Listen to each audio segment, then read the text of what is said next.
马当时掠乌鱼的季节，台中五彩渔港传出好消息，有渔民伫咧大甲溪出海口掠到正完美的乌蛙鱼，初步估计有超过100多万，互渔民拢喙笑目笑。古早的人讲乌鱼就是咱天公伯啊，价得乌金。渔会讲，到去年12月底为止，五彩渔港掠乌鱼数量超过7万尾，产值超过1000万，含去年比增加3倍。不过，这几年受到全球暖化影响，乌蛙鱼较细尾，洄游期嘛较短。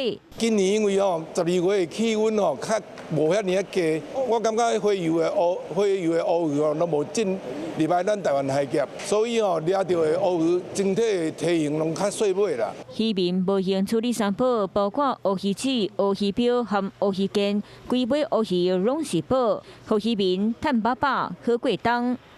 Hello， 我是庄慧琪。想要抢先掌握最及时的新闻资讯吗？赶快订阅、按赞、开启小铃铛，锁定华视新闻 YouTube 频道。